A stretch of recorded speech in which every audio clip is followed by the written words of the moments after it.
2025 का बजट सत्र बहुत जल्द लोगों के बीच में आ जाएगा और उस बजट से ये भी निर्णय आ जाएगा कि देश में क्या क्या चीज़ें बदलने वाली है, देश में कौन कौन सी चीज़ों को लेकर नए नियम लागू हो रहे हैं और टैक्स से संबंधित चीज़ों के बारे में भी जानकारी मिलेगी। लगातार 7वीं बार देश की वित्त मंत्री निर्मला सीतारमण बजट पेश करने वाली है, लेकिन उससे पहले हम स्थानीय लोगों से जानने की कोशिश कर रहे हैं कि बजट के दौरान क्या क्या सुविधाएँ होनी चाहिए और इस बजट से उन लोगों की क्या आकांक्षाएं हैं और वो लोग क्या चाहते हैं कि बजट किस प्रकार का हो। चाचा नाम बताइएगा। मोहम्मद शाहजहां। क्या लगता है अब जो बजट आएगा 2025 में, तो इसमें मतलब किस तरीके का बजट हो जो लोगों के लिए प्रभावी हो? डेली इस्तेमाल का जो रोज़मर्रा का सामान है, गरीब गुरबा को फ़ायदा पहुंचना चाहिए।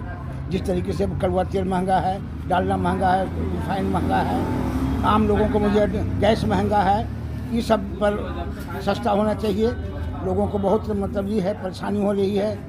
जो वादा किए थे मोदी जी, ये करेंगे वो करेंगे, ऐसे करेंगे वो करेंगे, सस्ता करेंगे, कोई सस्ता नहीं। किसान को कोई लाभ नहीं, किसान को कोई सब्सिडी नहीं, किसी को कोई मतलब किसान के लिए कोई फायदे का नहीं है। सरकार ऐसा काम होना चाहिए, इस तरह बजट आना चाहिए कि आम लोगों को, गरीब गरीब गुरबा को इसका लाभ ही मिल सके। तो कैसा बजट चाह रहे हैं? जब सारी लाभ की बात कर रहे हैं आपकी आम लोगों को मिल सके, तो किस तरीके के लाभ मिलने चाहिए? प्रायोरिटी पर कौन सी चीज़ को रखेंगे? जैसे कि गैस सिलेंडर, ये प्रायोरिटी पर है, ऊपर की चीज़ें। हाँ जी। रोज़मर्रा का सामान जिससे रोज़ जीने के लिए, गरीब गुरबा के लिए खाने पीने का सामान जिस पर GST लगा हुआ है उसको कम करें, सब्सिडी उस पर दें। बस यही हम यही चाहते हैं। अपना नाम बता दीजिए। राम रिजपाल। इस बार का जो बजट आएगा तो इससे क्या क्या उम्मीदें हैं, कैसा चाहते हैं बजट?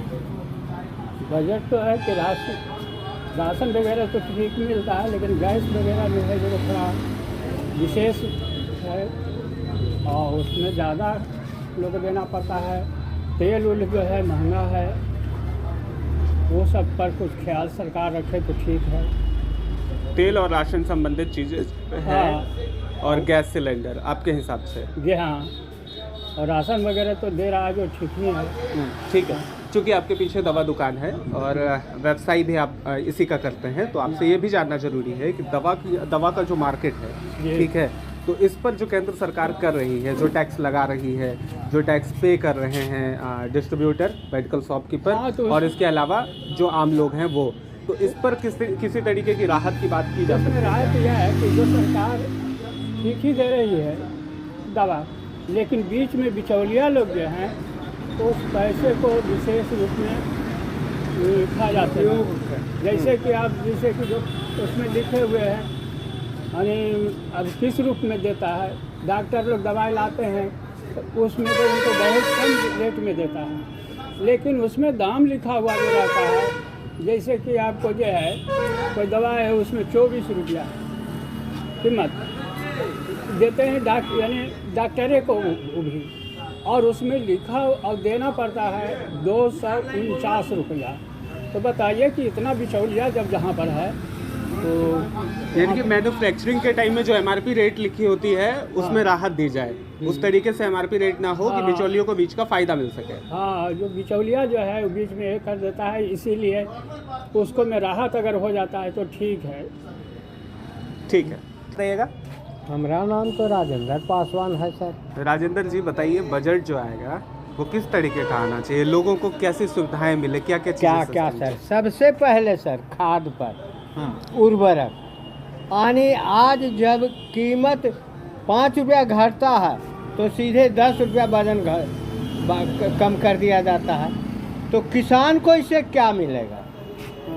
जैसे 269 में मिलता था तो 50 किलो था, आज मिल रहा है 266 में, तो मिल रहा है 40 किलो। तो फिर हमें तो किसान को तो घर से घटा है, उस हिसाब से जोड़ा जाए तो किसान को तो घर से घटा है। किसान को क्या फ़ायदा होगा? एक तरफ कहती है सरकार किसान को प्रेफरेंस दो, उर्वरक का उपलब्धता हो, तो उपलब्धता से क्या जब उसका कीमत पर ही नहीं प्रतिबंध है तो कीमत वजन कम, जब 5 रुपया कम होता है तो सीधे 5 किलो वजने साफ। ये कहाँ का नियम है भाई, ये कहाँ से आया? हाँ, अगर आप कीमत कम करते हैं तो उसका सही वजन दीजिए, हैं, तब न किसान को फ़ायदा होगा। तो उसे ज़्यादा तो घाटा किसान को ऐसी है। 270 रुपया में भी हम खरीदे हैं यूरिया तो 50 किलो, आज 267 रुपया 66 रुपया में मिलता है तो 40 किलो। हमको तो सवाई पड़ गया, सवाई कीमत हुआ ना। जब सवाई वजन घटा तो कीमत तो सवाई हुआ। बिल्कुल है। तो आपके नज़र में किसानों को फ़ायदा पहुंचनी चाहिए। हाँ, इसके अलावा और कोई डिमांड घरेलू चीज़ों से रिलेटेड? जैसे में सर वो क्या, सरकार हमारे घर में भोजन पहुंचा देगा, उसके लिए तो अपना हाथ पैर चलाना ही पड़ेगा। सरकार हमारे घर में ये पहुंचा दे कि राशन फ्री, तो एक तो निकम्मा होगा आदमी। आज सरकार दे रही है, हम भी मान रहे हैं, पर मंथ 5 kg, वो आता है कहाँ से? वो हमको तो कहीं से न कहीं से वसूला ही जाता है, तब नहीं 5 किलो मिलता है। उसी को अगर हमारे लिए कुछ जैसे खाद, मजदूरी, तब न राहत होगा गरीब को। बिल्कुल ठीक है। अपना नाम बता दीजिए चाचा। शैलेंद्र प्रसाद। इस बार जो बजट आएगा तो इससे लोगों को क्या क्या उम्मीदें हैं, लोग क्या चाहते हैं, कैसा बजट हो? बजट ठीक है, देवे कि ये ठीक तब आपकी। पिछला जो बजट आया वो ठीक था। हाँ, आबर भी है। अभी ये जिरी मनी जो भूंजा तुंजा बेचता सुनते टैक्स लगे वाला है। हाँ, नहीं हुआ थी अल्लाह बतावा बेचा। तो क्या लगता है कोई चीज़ें सस्ती होनी चाहिए, कुछ महंगी होनी चाहिए? हम तो कहते हैं कि महंगी रहेगा तो देश तरक्की करेगा, बस यही हमारा सिद्धांत है। कैसे? नहीं देख रहे लो जी, कौन चीज तोरा सस्ता नजर आ रहा है? कुछ न कुछ तो सब कुछ महंगे न है। हाँ। तो देश कहाँ भाग रहा है? आगे भाग रहा है, पीछे तो भागा है नहीं। अच्छा, तो महंगी रहेगी हाँ तो देश तरक्की होगा। अच्छा, महंगी नहीं रहेगा तो देश तरक्की नहीं होगा। तो इस हिसाब से गैस सिलेंडर और कितना महंगा होना चाहिए? महंगा इनकम जब आदमी के हो रहा है तो महंगा तो होबे न करेगा, वो नहीं बढ़ेगा। इन्हें जब आपको बढ़ रहा, लेबर लगता था 200 400, आप 500 ले रहा, 600 ले रहा, 700 ले रहा।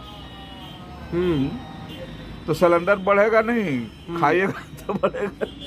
हाँ, सरसों तेल भी महंगा हो गया है। हाँ। लोग तो इसके लिए स्ट्राइक देते रहते हैं। वो सब झूठे है, ठाकुर सुहानी बात बोलता है सब। अच्छा, हाँ, गिरा रहेगा तो वही देश तरक्की होगा। आओ नहीं हम कुछ कहेंगे वो सब।